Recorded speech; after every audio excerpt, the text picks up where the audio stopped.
Menurut Alkitab, seperti apakah persahabatan sejati itu?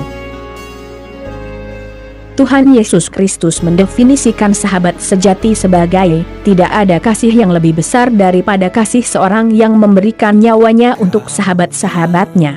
Kamu adalah sahabatku, jikalau kamu berbuat apa yang kuperintahkan kepadamu.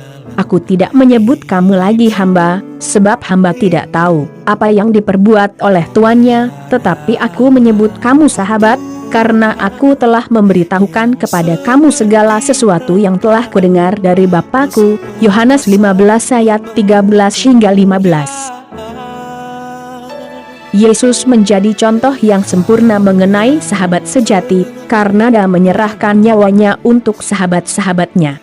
Apalagi, siapapun bisa menjadi sahabatnya dengan beriman percaya kepadanya sebagai juru selamat, sehingga mereka bisa dilahirkan kembali dan menerima hidup baru di dalam Dia. Kita juga dapat belajar mengenai persahabatan sejati dengan melihat persahabatan Daud dan Yonatan, anaknya Saul. Meskipun ayahnya memburu Daud dan mencoba untuk membunuhnya, namun Yonatan selalu membela Daud.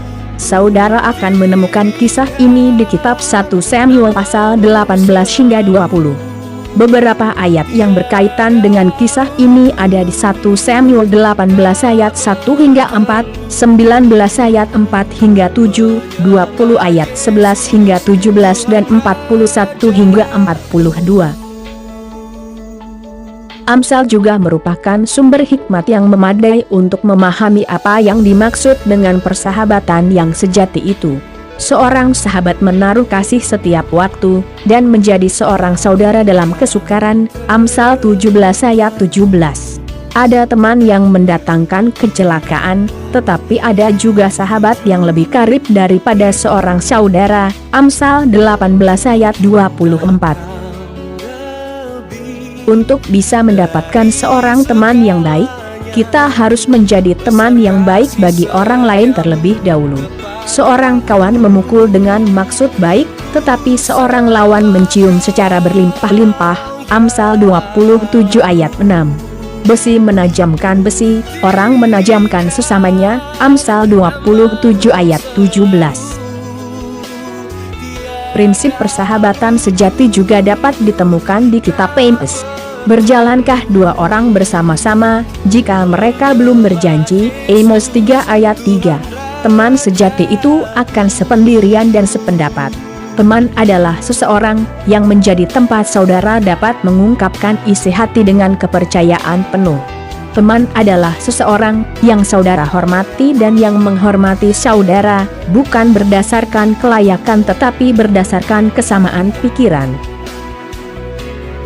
Rasul Paulus juga mendefinisikan siapakah sahabat sejati itu, sebab tidak mudah seorang mau mati untuk orang yang benar, tetapi mungkin untuk orang yang baik ada orang yang berani mati.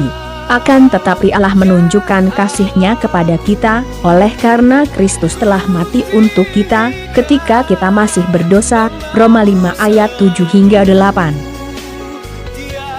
Tidak ada kasih yang lebih besar daripada kasih seorang yang memberikan nyawanya untuk sahabat-sahabatnya. Yohanes 15 ayat 13. Nah, itulah persahabatan sejati. Terima kasih. Jangan lupa subscribe ya. Yesus memberkati kita.